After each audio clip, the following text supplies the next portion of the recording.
As you know, one of the primary purposes of the Academy is to provide you with all the tools and resources you're going to need as you go through the evaluation process. And you're starting that evaluation process already this semester. I'm sure classroom visitations are taking place, and you're going to have a meeting with your dean. You have to have Saturday in November for your evaluation. But most of them, in all cases, attending the Academy and providing the dean a copy of the things you're doing in the Academy is fine, and you're going to be okay. But some of you still owe me some assignments. There are 3 assignments that you're supposed to have done by this point. One is your goals, you and your mentor's goals. If you have not met with your mentor, let me know that. That's important. You need to know that. The second goal is, second assignment was that one that says know your students, which will provide some information. You did a really good job of that. The third is the learning outcomes list. The learning outcomes list. And some of you did very well with that, and some of you are using, I'm sure, using course outlines or syllabus that you were given in general, and you're learning that a lot of the learning outcomes are not really appropriate. And that's positive, and we'll talk a little bit about that later. But the first session that we had, you remember, was on course design. And then today, Jeannie Hopkins, who was in the Academy last year, is going to do a presentation on active learning, which really is a big part of the instruction delivery piece that people will be evaluated eventually. In that, the BCCS strongly emphasizes interaction between faculty and students in the classroom and in the learning environment. So I'm going to turn it over now to Jeannie Hopkins. Jeannie is going to be boxed in up there because I can't stay still. We're videoing it, and she can't stand still, but we're going to try to. I'm very active learning. We're going to videotape this, and we're going to post it online. She's got a lot of materials that she has sent to me and that I will send to you to have as resource materials after this is over. So, Jeannie. And can you help me with time too, Terry? Maybe give me an evil eye at about okay. 1, I'll 2. I'll wait. Yeah, do something. All right, how are you guys doing today? Good. You guys are so fortunate to, one, be in this program. It's amazing. Up until, 2 years ago, you just, knew all about your content. And so maybe you're a biology instructor and you're great at biology because you've done it for years. And then you decide, I'm going to retire and go teach college, or I'm going to stop doing this and go teach college. And then you get that wake-up call of, holy moly, how do I teach this stuff to these things? Because these students, they're crazy, right? They're crazy. They're all different. We've got them on different levels. They have different expectations, and they're not always nice, and they don't always do their work. And it's hard. Teaching is really hard. And so what this academy does is it helps you learn how to teach students, and also gives you all these awesome resources. Terry is amazing. He has been there, done that. He probably hasn't told you half of what he's done because he's very humble. But he loves this stuff. He loves you guys. And you guys are just really fortunate. Plus, you guys have such a small class. We had, what did we have? 30 people around this table when I took this. It was insane, and it wasn't always very nice. So I'm glad you guys are here, even though you have to be here. I'm glad. And I hope this is something you can use. I'll tell you what it's not going to be. It's not going to be me just lecturing you guys on research, because that's boring. Okay? You guys have learned that theory and research has to go hand in hand with pedagogy, right? It's got to be why we do it, and then we actually do it. So most of what this is stuff you can actually do in your class tonight, Monday, an hour from when you get out. I can't remember how long this goes. But this is actually stuff you can do. It's really fun stuff. It's stuff you can do for any discipline. So it doesn't matter if you teach math or English or welding or horticulture, you can do it. Maybe not every single thing, but that goes with anything you do. It's not one size fits all.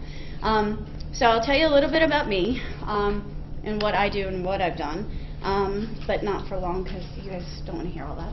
I'm going to start off with some research, and then I'm going to take the research and just kind of filter it all with some activities. Does that sound good?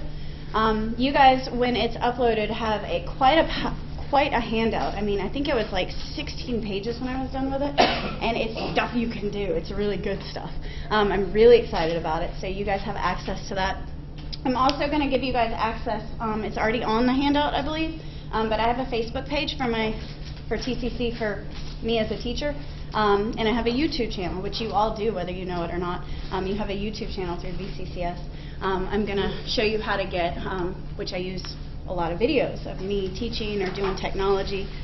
So I'm going to leave you guys with a bunch of stuff to do, and if you have any questions, you're going to have ways to get up with me and ask me. Or if you're on the Portsmouth campus ever, you can just stop by and knock on my door, just walk in and sit down like everybody else does, because we don't do anything in those office hours, right? All right, so a little bit about me real quick. I'm a North Carolina girl. I'm born in the Southeast, was there for 28 years. And I would have laughed at you if you told me I would work in Virginia one day, because who goes north, right? Okay, sorry if that offended people. But also I would have laughed if you told me I would have taught college, much less taught college professors. I really would have laughed, because well, I was a pre-K teacher. I taught pre-K for 10 years, so I went to college for teaching. And teaching children is just like teaching adults, honestly. It's the same thing, except one's potty trained and one's not. And I'll let you pick which one that is. But it's the same thing. Use your nice hands. Use your nice words. Keep your hands to yourself. Keep your eyes on your own paper. Same stuff, right? So in the South, which I'm still not convinced that Virginia can really call itself the South, but in the South, we don't wear shoes a lot. We don't really use silverware unless it's for a casserole. And we don't sit still very well. So this is totally my thing, this whole active learning thing. So after teaching preschool, I was asked to come back and teach college as an adjunct when I got my master's. I was 24 years old and wild as can be. And I was like, wait, you want me to come teach at a bachelor's, or you want me to teach at a university, a Baptist private university? I have an eyebrow ring and I sit on the floor with kids all day. And they said, yeah. So I said, okay, that's cool. And that's what I did. So I taught adjunct at a university. I taught seniors for 4 years, and it was really cool. It was so fun. I loved it. So I was like, hey, I got married, and like 2 months later, I said, let's find a job where I can do this all the time. That'd be fun. And my husband said, okay, find an ocean and a job opening, and let's do it. So we ended up here. That's what we do. We stand up paddleboard, we surf. And so we followed my dream as long as there was an ocean. And it brought us here. I literally, and you guys probably know how this goes, I literally got a call from my dean December 28th that said, hey, you're hired. I said, great, when do I come? She said, we need you here January 3rd for HR, and you start on the 6th. You guys know that, how that goes? And you don't need SIS, you don't need a class list, you don't even really need a book, just go in and give them a syllabus. And okay, so that's what I did. I started here in January of 2013, and while I had taught before, I had never taught here before. I'd never taught full-time before. And then, even more fun, when she told me that, she said, oh yeah, and you're the head of the program. I thought, well, huh? I don't know how to do that. I'm 27 years old, 2 years ago. Anyways, I'm 30. So I was like, I don't know how to run a program. I don't know how to hire people and make schedules and teach a lot of classes. I only teach one at a time. Are you kidding me? And that being said, there was no full-time person in early childhood where I work for 6 years. So you can imagine what my program looked like. It was fun. So I came in and I had to get to know my staff and my lab classroom and my students. And let me tell you, community college students are way different than seniors at a private university. Anybody know that? I'm like, what do you mean I have to give them homework? They always read their book. No, they don't. They don't even buy their textbook sometimes, right? Yeah. What, I have to buy a textbook here? Is that required? Yes, it is. So that's kind of my story. And I went to college for this. I practiced this every day for 10 years, where I sat on the floor and learned that children don't want to be talked to for circle time for 30 minutes. And then I came here and I realized neither do grown-ups. Nobody wants to be talked to. Nobody wants to read a PowerPoint when you're saying it word for word. Nobody wants to hear what they read in the book. They want to do stuff. They want to talk. They want to share their experiences. They want to share how what you're saying connects with what they've lived. Whether it's math, sociology, anything connects. I can connect with a welder the same as I can connect with a horticulturist or botanist, whatever you call it. I can connect with Nancy in business What do you do? Nursing. Oh man, I can connect with you. I was raised by an RN. You know, I know how that is when your mom says, "Good job for going to the bathroom." So, as teachers, we can connect with all of our students, and so that's what I'm going to give you the tools to do. And I'll tell you, it's a lot of work up front. Man, I live in my office. My students joke. They sometimes say, "We're going to bring you a pillow, Ms. Hopkins, because you're here like 12 hours." And that's what it starts out as. You bust your tail. But then it gets easy, because you notice, you know, my midterm I gave yesterday, I had all A's but one. And my midterm is 8 pages, and there's like maybe 10 multiple choice questions. It's all open-ended. They have to study it hard. But what I do is I give them the test as a study guide. And they're like, "That's crazy." But they can't find the answers I want in the book. They have to apply the book to get the answers. So they can't cheat. They have to actually understand it. But they get all A's. So my point is that this takes a lot of work up front, but it pays off because your job's easier. Your students actually get what you're teaching, and they remember way past you and me and Terry. It's awesome. So with that being said, I'm going to tell you a little story about gravy, and then we're going to get into this. Okay, so I said I'm from the South, and you hear a lot of that. I thought of this very spontaneously one day when I was teaching my teachers what teaching is. So my students are teachers. They are becoming teachers. And they seem to think when they come to me that teaching is direction. Step 1, I'm going to do this. Step 2, I'm going to do this. Step 3, I'm going to do this. No, that's not teaching. That's handing them material. That's exactly that. It's delivery. Whereas teaching is, what are you going to say? What are you going to prompt to get them to give you the right answer? How are you going to make them understand, you know? And so one day this just randomly happened because I knew I was going to make pot roast and gravy that night, and I'm a little awkward, so I use things like this. I said, "All right, y'all, who knows how to make homemade gravy? Out of here, who knows how to make gravies from scratch? Anybody? Oh my gosh, a little bit? Okay. And by scratch, I don't mean the packet. All right, so let me school you on that real quick. That's what you were thinking of. No, I was not thinking the meat drippings. Okay, bingo. Out of the box. Okay. That's what you do. So you cook meat. Maybe you've been cooking it all day in a pan or in the oven, and then you take the meat out, and you have meat drippings, which sounds gross, but that's the good stuff, right?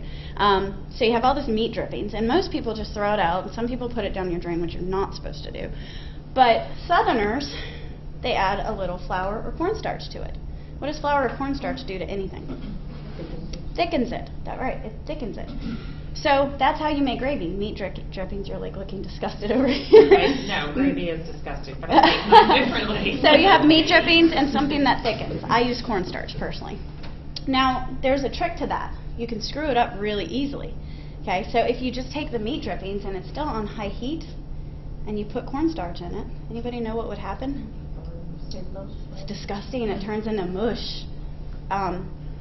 It's just not edible. I mean, in 2 seconds, you have to throw it out. It's horrible. I mean, there's no saving this junk. You have a greasy ball of flour, it's bad. I've tried to save it. There's a key to making good gravy, though. Anybody want to guess what it is? You brown the flour first. That's close, but it's very important.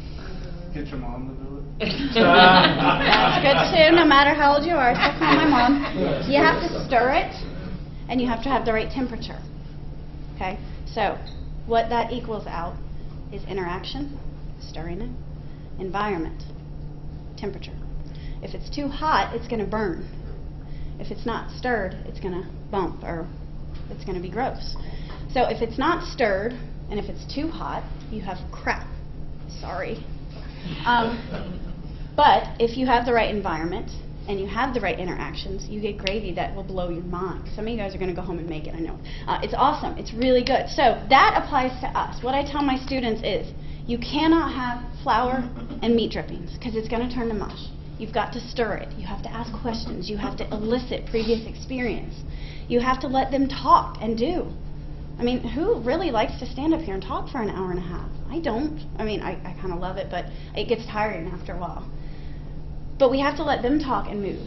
And we also have to have the right environment. We have to have an environment where they know it's okay to say, hey, one time, or hey, I've used that before in my budget. You know, they have to talk.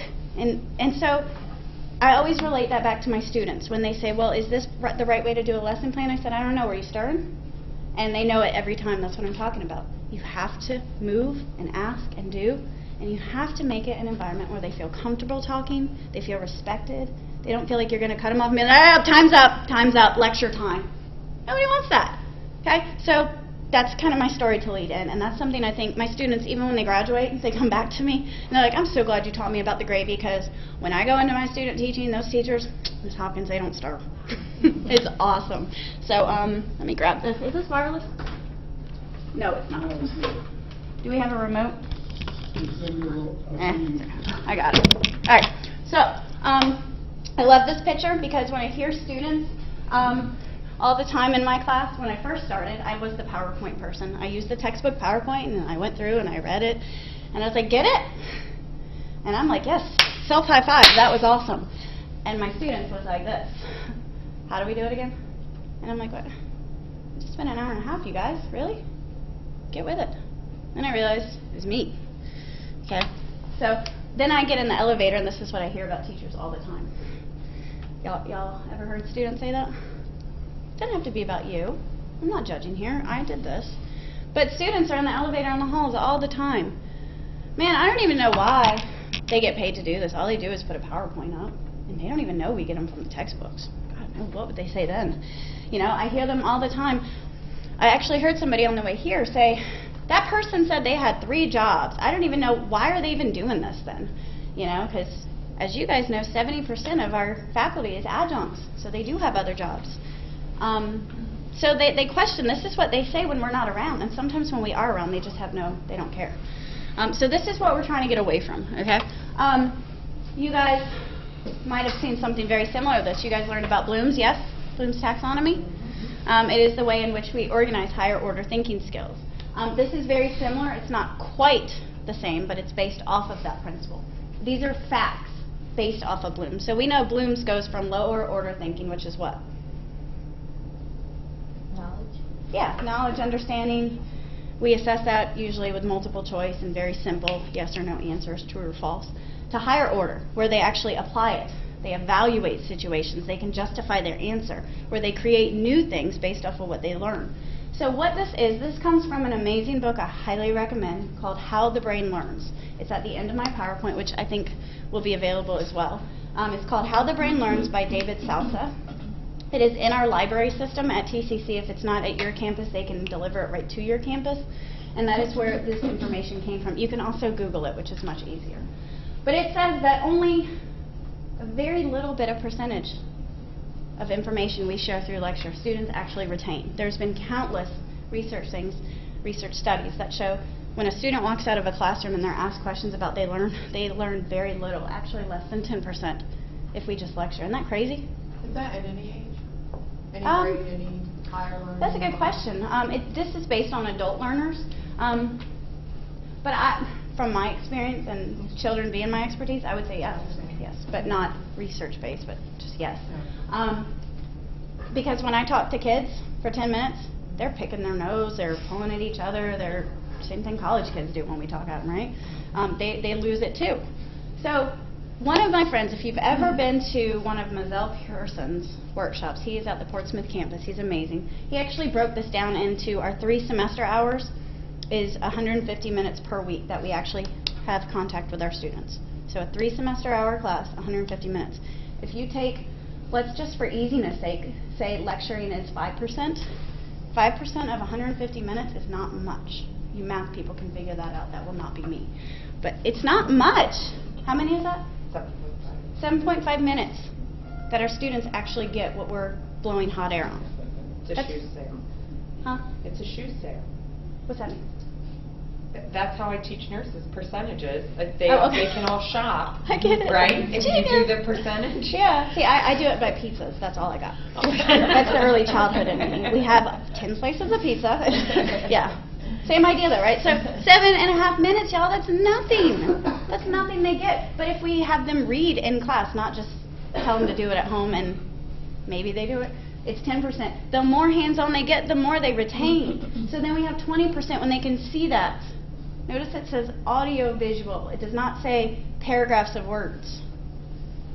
Because nobody actually reads paragraphs of words. Now, I will tell you there are paragraphs of words on here because the purpose is for you to keep it and read it again. But I will not read you paragraphs. PowerPoints are pictures, symbols, things to quickly remember, phrases, not sentences and paragraphs. And in your handout, you have an amazing article by Faculty Focus called, what is it called? PowerPoint, something about how to use PowerPoints. Oh, it's awesome. Terry actually sent it to us, and I kept it and put it in my handout that you guys will have. But it tells you how to actually use it, and the textbooks don't use it the right way. Then you demonstrate things. You show them how to do 3x plus 5 equals 15, and they get it. One of our co-workers at Portsmouth, she teaches accounting. Accounting sounds so boring to me, personally. But she pulls out Matchbox cars somehow. I don't even know what she does. Maybe you do. But she uses Matchbox cars to teach accounting, which she says is basic add and subtraction. She pulls out actual audits from businesses around here. She shows that to do depreciation. Depreciation, thank you. I knew it was something. I'm like, cool, cars. That's where I am. But she pulls out real audits from places around here these people, the students actually go to, and she makes it real for them. You know, so even the most mundane seeming discipline can be fun. I've had math guys, I've had truck drivers come to my workshop and tell me the stuff they do, which I'm like, well, isn't that scary? Anyway, discussion, when they get to talk, we talked about letting them talk back. You guys might have noticed I've asked you questions, you know? I want to know what you have to say, where your experience is. I want to know if you know how to make gravy or not, if you know how to do shoe sales. And then up to 75%, they do it by practicing, by playing with Matchbox cars. My students in education, they sit on the floor and they read books to each other and me. They get on the floor and I said, no, you're not sitting in a chair. That's not how we do it in early childhood. You sit on the floor. Oh, but I'm wearing a dress. You know what you're getting into, right? Wear shorts. They read books. They finger paint. They walk around dancing to bear hunt and head, shoulders, knees, and toes, and I keep the door open. Now that Ms. Hawkins, everybody's going to say, guess what? This is what your field is. You're going to call this a career, then you need to get used to this, honey. So they practice. And then finally, when they teach others, that shows that they can have input of the information, they can analyze it, and spit it out. I always call it verbal vomiting. They don't like that all the time. Your nurses might appreciate that. I say, get the information and teach it back, and I'm going to show you a lot of really cool ways to do that. So this is, along with Bloom's taxonomy, the basis of everything I'm showing you. All right. I like pictures, so check that out.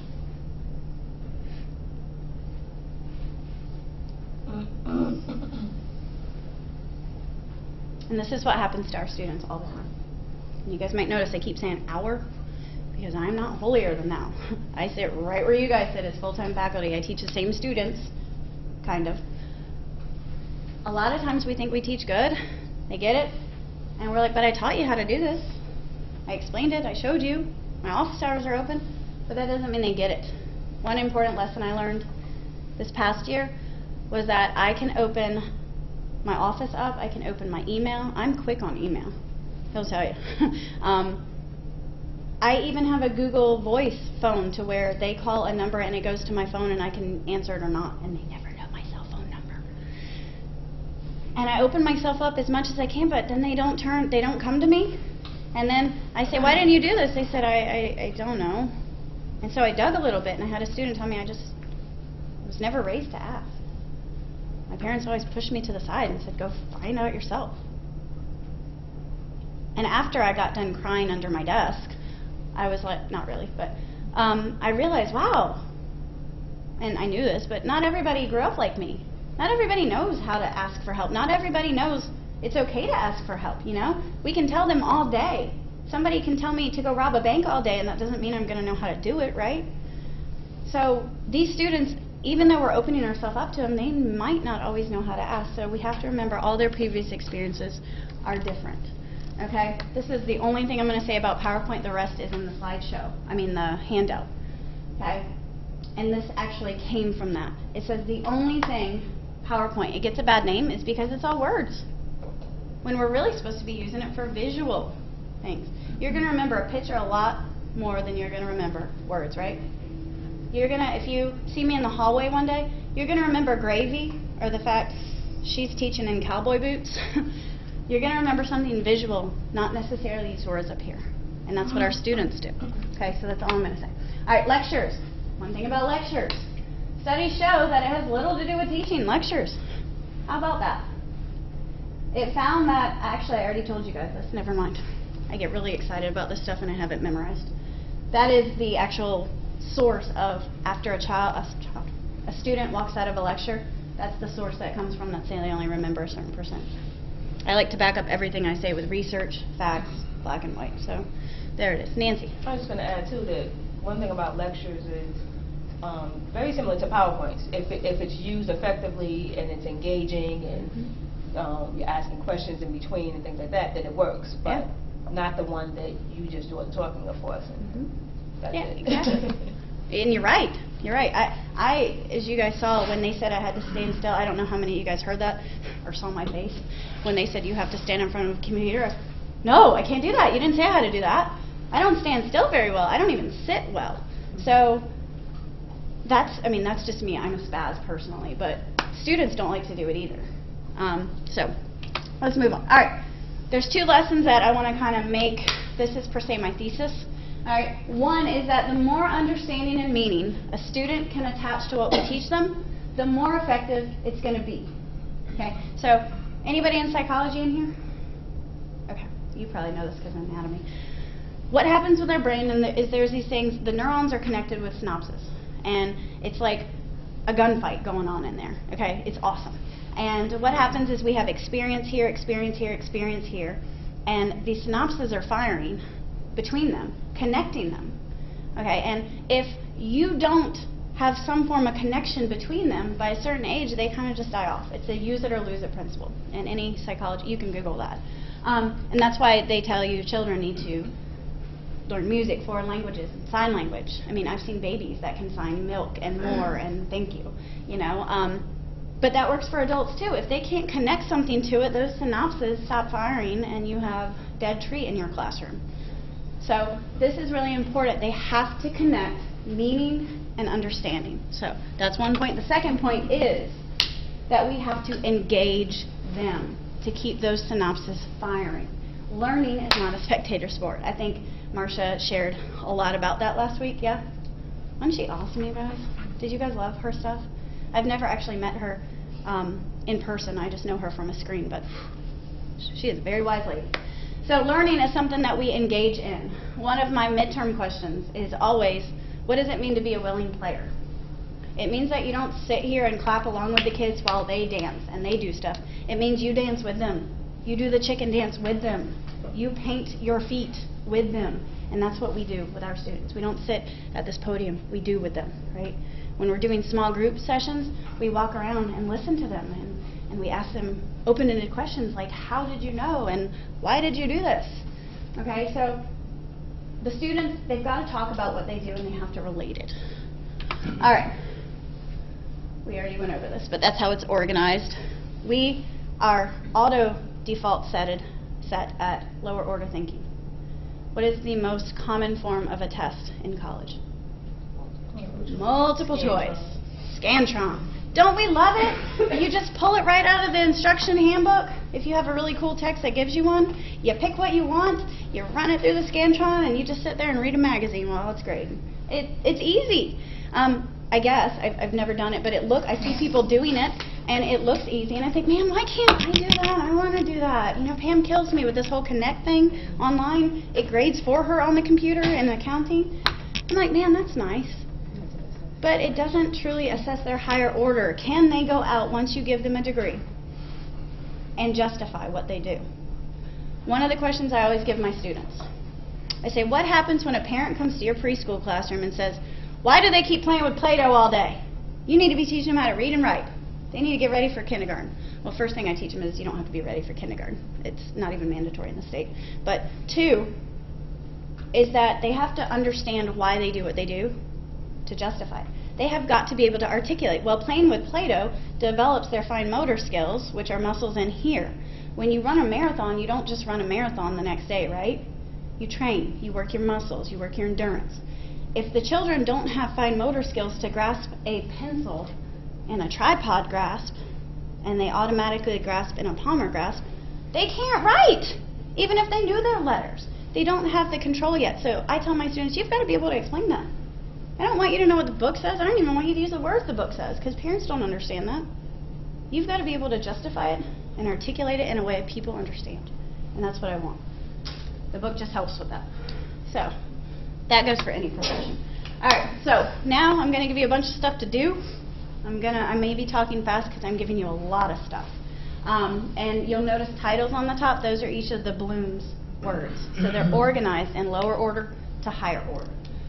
Some of these I may not describe upon because of time. And keep in mind you don't have to write stuff down because you will have this. Alright, so to get children, I say children all the time, but students, to remember things, you can have them write and say. That's what I call it anyways. What they do is I put mine in small groups, and I say, alright, we went over chapter 1 today. You take this section, you take this section, you take this section. Pull out the main points. Not whole sentences, I don't want sentences. What are the main phrases here, right? Pull it out, learn it, and share it. That way, not only are they forced to pull out the these and ands and eventuallys and thous and the words that don't matter, they're finding the main point, which is a good study skill. They're collaborating, which is a good social life skill. And then they're sharing it, so they're saying it. So you guys know that the more you say or write things, the more you remember. Okay? So also share with a partner. If I don't want to do whole groups, I tell them to get in partners and tell your partner, what'd you get? Oh, I didn't get that. That's really interesting. Right? I know professionally, I don't get stuff all the time. And then I go to people like Nancy down the hall, I go to my dean and say, hey, what do you think about this? And they tell me a whole different perspective. Because we all have them. All right, acting it out. It sounds really corny, and you might be thinking, oh my gosh, you're in education. I can't use this. Yes, you can. How many of you have theorists in your division? Theory as to what you do. Okay. What do you do? Electrical. Electrical. Okay, what do you do? Math. Math. There's theory in math, like the Pythagorean theory, right? I thought you were talking about somebody, like someone with a PhD. Oh, okay. Well, I okay. didn't understand it. Okay. Okay. I respect that. Sorry, you just happen to be right in front of me, so I pointed. Okay. Well, let me rephrase that. People that matter to what we do. A lot of times students struggle with why do I have to learn this? I was one of them. Like, I'm never going to use this stuff. And then I'm like, how do I apply it in what I do?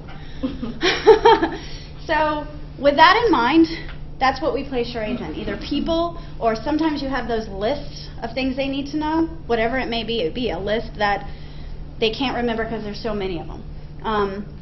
For me, I do this with theorists so they can keep track of who did what, and I also do it with lists. So an example of a list would be, what are 10 characteristics of a quality teacher?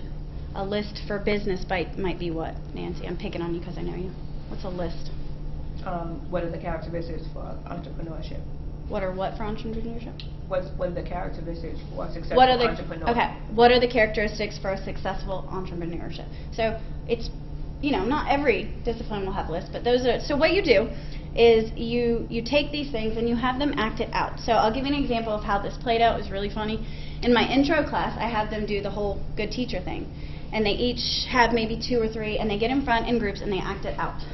And they remember that because, one, they're having fun doing it. At first they think it's corny. I don't want to do this. I just want to sit and have you spoon feed me all the information.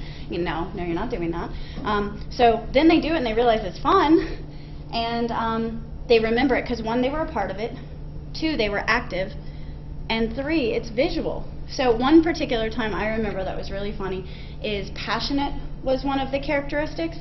And a group got up there and totally mocked me. They're like, oh my gosh, you guys, I just love it. I miss teaching kids. It was so fun. I don't even like wearing these heels. They make me do it to look professional. And they totally mocked me, and it was hilarious.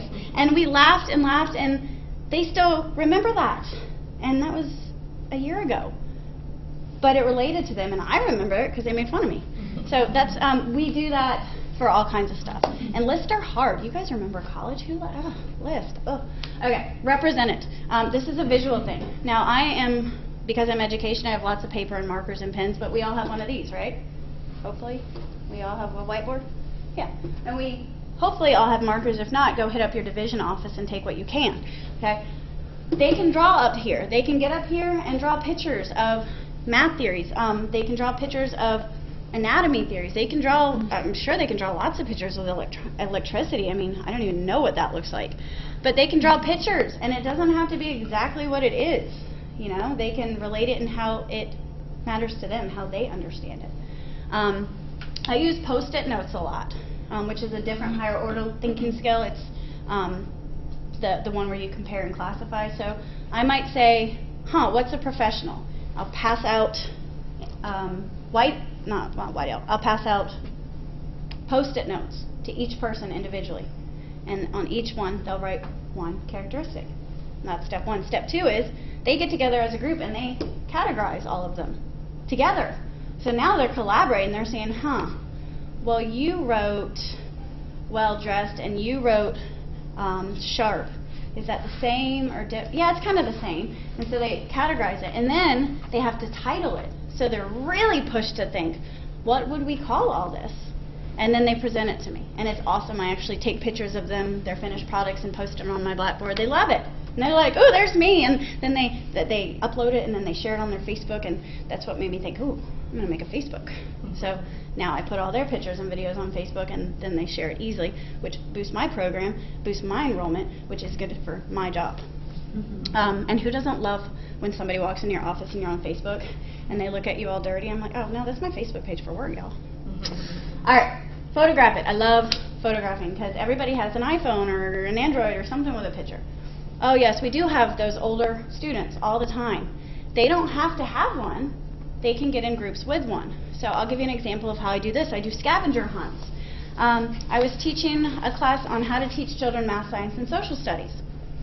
That could be very boring, honestly, but it wasn't. So what I was trying to teach them is what does social studies look like in young children. And yes, it's geography, it's economics, it's history, and it's communities. The same thing it is in high school. It just looks different for these children. So geography for preschool children looks like, what's the fire drill exit? It means places. That's it. What does economics look like? It looks like when you take a toy from your friend and they smack you, that's supply and demand. That's cause and effect, right? You can't just take something that's not yours. When they walk around in the housekeeping center and say, what are you going to be having? They're learning about early economics. So what I did to teach them that concept, that it's not just a far-off concept in high school, it's when they're 2 and 3 and 4, is I had each group go out and take 4 pictures, one to represent each of those social studies units. And they're like, well, how are we going to do that at our campus? I said, you tell me find something that represents geography, and then tell me about it. So my students had so much fun. They run around taking pictures of the Fred Beasley statue, because that represents history. They're taking pictures of the fire drill. That's geography. They're taking pictures of the drink machine. That shows money. And they remember that. And that's what I let them spit back to me on my test. How do you, one, what is social studies concepts? 2, how did you remember that? So it's really cool. All right, any questions so far? All right. Next one, understand. Entrance and exit tickets. Who's heard of those before? Okay, awesome. What do you teach, just out of curiosity? Biology. Oh, okay. What campus? Here. Okay, cool. Entrance and exit tickets are a great way to assess their prior knowledge. What did they know when they walked in? And then what did they know after you were done with them? And it's a real eye-opener to realize when that's the same. That definitely has caused me to change my practice. I'm like, wait a second, they didn't learn anything with me? But I made it so fun and pretty, and it's awesome. But it also, one, tells you, did they actually read? Or if they read, did they understand? And then, did I do a good job conveying this information? So it can be as simple as one question that's on the board when they walk in, they have to answer. That's not a yes-no question. That's a higher order thinking. Can you share an example of an entrance ticket that you might give? Oh, yeah, sorry. Yeah, I didn't mean to pick on you, but, No, you're fine. I'm trying to remember. I used to teach high school, which is... Same idea. I've seen most of this stuff. I mean, typically I use it to ask them a question about what we talked about in the last class. Okay. So, It's typically what I use it for, just kind of, so like they're all explain different. photosynthesis? I have lots of different, That's different pretty dumb. tickets, but yeah. Yeah. Something like that. Okay. So it's just an open-ended question that shows that they understand, not a yes, no, not a true, false. And it's just one thing. And some people even do it Digitally, they use Google Forms, which is really fun. Ooh, that's a great tool. They use Socrative method. They use, what are those things that we have in our division? Clickers, the clickers. There's all kinds of easy ways to do it, even if you don't know technology. You can post a number up there, and the students can text it and text 1, 2, or 3 for, there's a million ways to do it, but one tells you what they know and then tells you what they know when they leave. And entrance tickets are just that other side of that. Total physical response is exactly what it sounds. When they've been sitting and their blood flow has ceased in their bottoms and they need to move, but you're like, I can't give a break right now, I have too much to cover. This is what you do. So you say, who understands, if you understand this material, do this. If you don't understand this material, do that. And it doesn't have to be a stand-up, sit-down, because why don't they like to do that? Embarrassing. Yeah, oh, I don't know. Nobody else does either sometimes. So it might just be they hold up a piece of paper so where nobody can see it but you. Sometimes they like to stand up and sit down if it's a question that's content related, like I might say, children gain new knowledge through 2 ways, accommodation and assimilation. Is that theorist, Piaget or Vygotsky? And they stand up, it's Piaget, or sit up. I mean, it depends on the classroom climate you have. Mine are very comfortable being wrong. They usually laugh when they're wrong because that's the community I create. When I'm wrong, I laugh at myself and move on. Okay, so that's one way. And the last one is the muddiest point. And that is, no, I forgot empty outlines. This is the empty outline right here. You can find this outline online. You can Google image it, print it 1,000,000 times. Well, not 1,000,000 because we're on a budget cut, but print it a few times. And basically, it gives them a visual, so they have shapes, and then it has words to align with it. So the first one is something that scores with my beliefs. What do I get about this? What sticks with me? What makes sense in the beginning? And then the triangle is 3 points to remember what was the 3 main things about this chapter, or this reading. And the last one is a question circling in my mind. What is it I don't get? Usually we know what they're not going to get, right? We know. For me, I know mixing up some of the theorists, their theories is really hard. So if I see that multiple times, I know I need to spend an extra 15 minutes on that in class. Instead of talking about this, that might be more easy. Okay, so that's a really fun thing. And once you get the PowerPoint, you can see my source at the bottom. You can Google that, but this is really easy to find. And similar to that is muddiest point. What was the muddiest point of my lecture? What was the hardest thing to really see clearly on? And what was the clearest point? What did you really get? And you take the clearest points and you keep doing that every year. And the muddiest points, you find something else. All right, apply. How do they apply what they get? Okay, one is we do games. Oh, games are so fun. I'll do scavenger hunts. I'll do races. I'll do, here's an informal pop quiz. First group that can collaboratively find the answers wins. Do they have to win anything? No, they just like winning, right? They're just like kids. One thing I do is I'm a teacher by heart, so I love free stuff. Everybody feels bad for the preschool teacher because they're like, oh, so sad you don't have any money. It is sad. So I use that all the time. Hi, I'm a teacher. Do you have any? And so, like the other day, I was at the Ocean Gala at the aquarium, and they had these little things, the rings, because it was at night. And when I walked out, I was like, hey, I noticed you have a bunch of those. Can I have some? And they're like, sure. I'm like, how many? And so I'm starting to take a pocket full and another. And they're like, we have to save some. So I took as much as I could. Right? That's such a teacher thing. So I took a bunch of them. And when I notice a student, they know they can't have cell phones in my class. But if I notice them just kind of out of it, I just throw it at them. Sometimes I tell them I'm going to throw it. Sometimes I don't. That's even funnier. And now they have something to play with. And my students, sometimes I'll test them. I have koosh balls in my classroom. I have those. Sometimes I just fill pantyhose up with sand and throw it out. I know that's the teacher again in me. But they think, oh man, I'm not going to pay attention if I have something to play with. But then they realize they listen so much better because they have something to play with. They're still watching me. They're still listening because they have something to play with. So I throw these out, or koosh balls.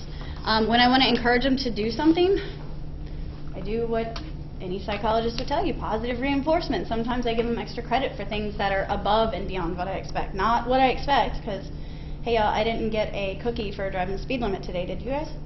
Nope, no cookie, no sticker. Just didn't get pulled over. So when I find things I can give them, I do. Like I went to Wendy's the other day, and they have this thing where you donate $1 for adoption, which I was going to do anyways. They're like, would you like a packet of Frosty coupons? I'm like, what? Really? So right now at Wendy's, you can get a 10 packet of Frosty coupons for donating $1. So I'm like, here's $5. They gave me 50 Frosties.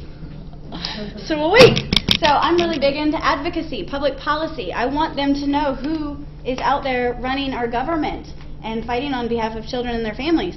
So when they come in with a I voted sticker, they get a Frosty. Did that cost me anything? Nope. Actually, it cost me the change I found in my seat, but whatever. Okay. So positive reinforcement. That's not in here. That's just for fun. All right. Problem-solving games. I give them case studies. I give them problems. Most of the time, I make up problems that I dealt with as a teacher. For instance, the parent that comes in wanting them to read and write and do cursive and algebra at age 2. Or I'll say the parent that does not want to believe that there's red flags developmentally when you're really trying to help. So I give them real problems, which we all have in our professions, right? And I put it on pieces of paper and give it to them and say, solve the problem. And be able to justify it. I know with our welding, aren't you welding? No? What do you do? No, I'm an HVAC core. Aren't you with me, Skip? Yeah. Okay, that's why, because you guys are next to each other. Okay. So even with that, I know the guys come into my office, like Duke has been in my office several times. Can you show me how to do this higher order learning thing? And like what he's told me is that his welding guys will walk around and just say, yep, you either did it right or you did it wrong. But there's so much more to that. So I'm like, come up with ways to get them to explain to you, why is it right? Why is it wrong? What did I do wrong? There's a lot of evaluation that can be going on.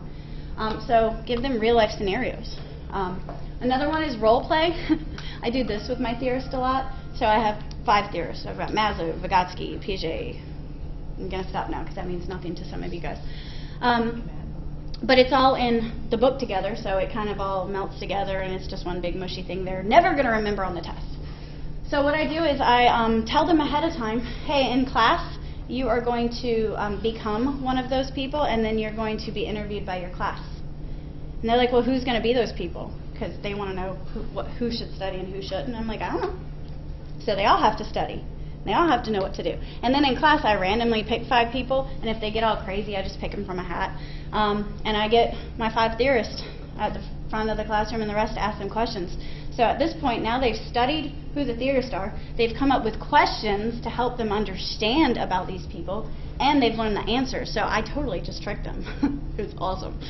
And they don't know what they're going to do. So they spend the whole time asking questions and answering and laughing, and we have fun, and it's awesome. And on my exams, I don't just accept book words. I accept synonyms. I accept photos, like pictures. They draw pictures. Like anytime I describe Vygotsky's theory of zone of proximal development, I draw the same little cylinder to explain here's the child's level, here's what they can do with assistance, and here's what they can do in between. It's easier for them to see with a picture. And I say, if you can draw a picture and label it and explain, I will take that. Anything you can explain to a parent, if you can draw a picture to a parent and they'll understand, you can do it to me. Who am I to tell you to write book knowledge? I don't care about that. So that's just me personally. Okay. I just told you about that meeting with the minds. Any questions, comments? Okay. Of course you gave me them after lunch. They're ready for nap. All right. This is a lot of words. Don't try to read all of this stuff. But what it does is it breaks down a format. This you can do in small groups to have students do a problem-solving activity, and I believe it's 27 minutes. I have a glare. 26 minutes. See, memorized it. 26 minutes. You can go from start to finish and have them do a great activity. It even breaks it down to how many minutes you need for each. So the preschool teacher in me turns my iPhone timer on and actually times all this so they know, we're not ready. I don't care. Time's up. Okay, so basically, it even talks about getting groups. They get time for that. So that they discuss what they read, they report together, they summarize it, and then they debrief. What did we learn from this? Just like, you know, when you go to a board meeting or a discipline meeting, you say, here's the previous reading, we collaborate, we discuss, we solve problems, and then we debrief. What did we learn? Okay, you guys do that in here. I know that. All right, so you can read that later. Another one, analyze. What does it mean to analyze? study and apply, ask questions. Yeah, ask To yourself, questions. what did I learn? Yeah. I think back to biology terms, dissecting things, to pull them apart. And pulling them apart, you'll see later, what's the top of the Bloom's Taxonomy, higher learning? Anybody remember that word? Creating. Bingo. What do you teach? Philosophy. Oh, man, you have some good theorists. Like, I could do so much with that. So here at Analyze, we pull apart. We take one whole thing, one whole pizza per se. We pull each slice apart. Okay? Creating is where we put it back together in a totally different way. So we might have a cheese pizza at Remember. Yes, I am breaking this down with pizza. At Analyze, we pull it all apart, and then at Create, we're putting different toppings on each slice to create a whole new pizza that we call Supreme. Does that make sense? See, I'm getting my men in here. Y'all get it. He's like, I'm hungry. So Analyze is taking things apart, seeing them a different way, seeing them from every possible perspective. Okay? So what I do is an open-ended story or a case study. Many of you guys have case studies in what you do. So what I like to do is get realistic things that they can apply. I pull newspaper articles. I look at that's back home, Pilot Online. I look at Virginia newspapers. I look at national news, only credible, fairly credible ones anyways. I'm not Wikipedia over here. But I pull stuff up that actually applies. When I go into our welding classrooms, I see welding articles on the board. So I pull some up that applies and ask them to take it apart. What happened here? What is the significance for your profession here? Why does that matter to you? And what did you learn from it? As a matter of fact, at the end of every single one of my assignment packets I give, they have an extra credit menu that they can use anytime up until the last 2 weeks of class. I call it, this is not O credit, this is supplemental earn it as you go credit. Okay? And they can pick from a whole menu of stuff. And one of the things they can do is research any article, any credible source about anything I teach them, and then write a paper with my own format. What did you learn? How you can apply it? And so forth. They can do that up to, I think I give them like 5 times. So anyways, that's one way. All right, evaluate. Evaluate means to, now that you've taken your pizza apart, to step back and be like, what can I do with this? So, out of the box. All right, so one way, think, pair, share. Anybody ever heard of that? No? What? It was in our reading. Oh, was it? Good. Okay, well then I'm not going to talk about it. Yeah, think, pair, share. It's exactly what it is. So we'll waste some breath on that. Another one, I can never say that word right. Ambiguity. Somebody, extra point, say it. Ambiguity. Thank you. See? That's ambiguous. All right, so that word, it's where you give them conflicting information about what you're teaching, and they have to dissect it. They have to evaluate it and tell you why it's conflicting. Or they have to tell you it is or isn't conflicting and why. I love this. And sometimes I don't even tell them if it's conflicting or not. One example is in one of my student teaching classes where they spend 60 hours as a student teacher focusing on age-appropriate observation and assessment. They have to create a parent questionnaire to send home to the child they're observing. As you can imagine, it's real easy to write a parent questionnaire wrong. Some of the questions I get sometimes is, does your child have special needs? Do you have issues in your family? Which I don't blame them because they don't know until I teach them. So what I do on the day I'm teaching it, after I've laid out the material, after they've read the book, after they've told me what they got out of it, I give them an old parent questionnaire, one of my favorites. And there's some good elements and there's some bad. I have questions like, does your child have issues? I mean, it really says that, y'all. And so what my students do is they get in groups because you learn by collaborating. And they come up with things that are not good, things that are good, and they tell me why. And they remember that. They remember all the time what not to put. When they start to type a sentence, when they're doing that assignment, they're like, oh, delete, can't write that, because they remember me talking. They remember my actions too. I get really animated. I mean, I'm like this with them sometimes, and this, and I'm like crazy. I'm crazy. That's all there is to it. So they remember everything. And that is that A word. All right, moving on. Create. That is where you're putting the pizza back together and you've created a Greek pizza now or a Supreme pizza or all these fancy-pantsy pizzas that were not around 10 years ago. It's because somebody analyzed, evaluated, and created. You like that, huh? That was pretty cool. All right, so small groups. We break down information into chunks. So the way I love to do it, my students hate it at first, they love it when they're done. Every single time. And I have students that are not so great too. Okay, when my students start in my intro class, they think, oh, this is an easy elective. I just couldn't get into nursing school. They think it's fun. They actually tell me this, which I encourage them. They say, oh, I just wanted elective and I have kids, so I figured I'd take it. That's a great reason to take it, but it's hard. So I have students that don't come into my field wanting to do this too. I have students that don't want to take this class. Their advisor told them to or something. So my students aren't just like, woo, we love education.